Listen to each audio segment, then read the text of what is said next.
just a few remarks.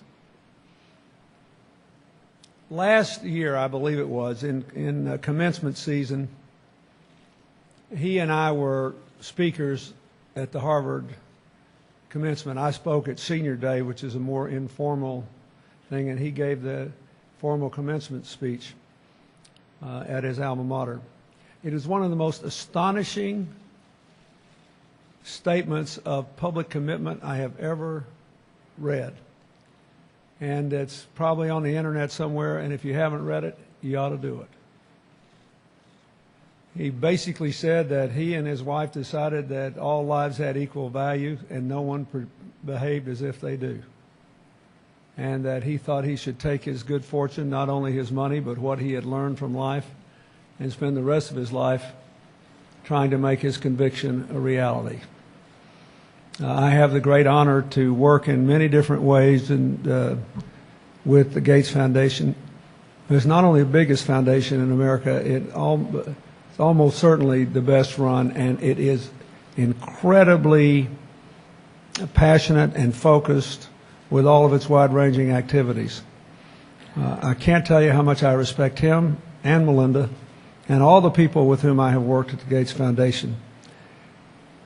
He may have more money than you do, but if you had the commitment he did, and 1 million people did, we would change the world in ways that are immeasurable. So I'd like to invite him out here, and we'll have a little talk. Bill Gates.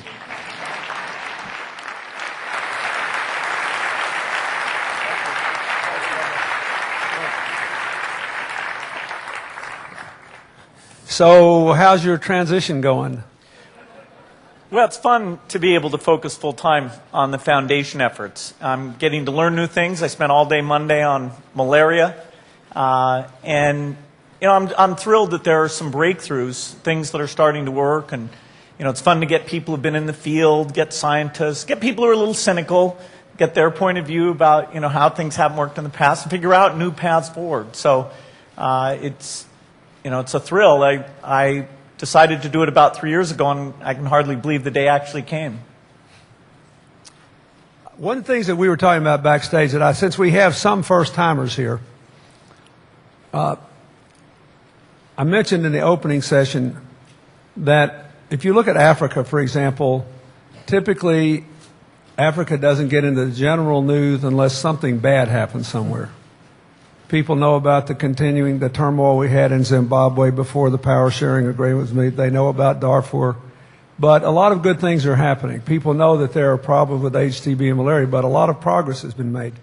And I'd like for you to just give us a little rundown on what good things you think are happening where and why, things you're involved in.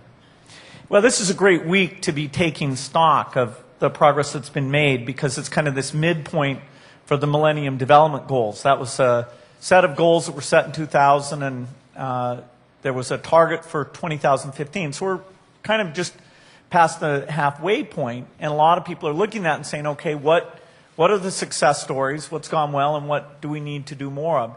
And really there's immensely good news here. The infant mortality continues to come down. A good statistic on that is that in 1990, 20 million children died of things that they shouldn't have. By the year 2005, that was down to 10 million. So in a 15-year period, you had a factor 2 reduction, even though there were more births taking place in the world. Now, a lot of that is vaccination. It's really a miracle thing. For example, measles was a huge part of that big death rate. And it's a huge improvement because that's being used very broadly. So, for example, measles deaths in Africa have been cut by 80%. Just in the last 5 years, there's been that progress. It's actually a case where Africa's ahead of Asia, and Asia's got to do some work to catch up. So as we look at these numbers, I think of it kind of like a report card. You know, we can look at the malaria numbers, we can look at the infant mortality numbers. Overall in the world, we're doing quite well on those. Africa's the toughest place, but even there we see countries that are doing very well. And these numbers improve. Malaria is a great one because the BedNet is an intervention that a lot of people are being asked to give money for, and they can have a very clear image that if they donate for that BedNet, it's being used, the adults, the kids, are under that net. They're not being bit. And so malaria deaths are being cut dramatically. Zambia, who's one of the first to try and get broad coverage of this, just in the last few years has cut malaria deaths by over 40%. And so we're going to scale up those interventions and get more people involved, get more people giving. So a lot of good news. I think your point is a key one, which is that bad things kind of happen dramatically, all of a sudden. And the good things, it's day-by-day improvement. And so stepping back and taking stock and saying, okay, these vaccines are so great. What does it take to get more? What does it take to get 100% coverage? That's a very valuable thing to bring into the way we look at how we help the poorest.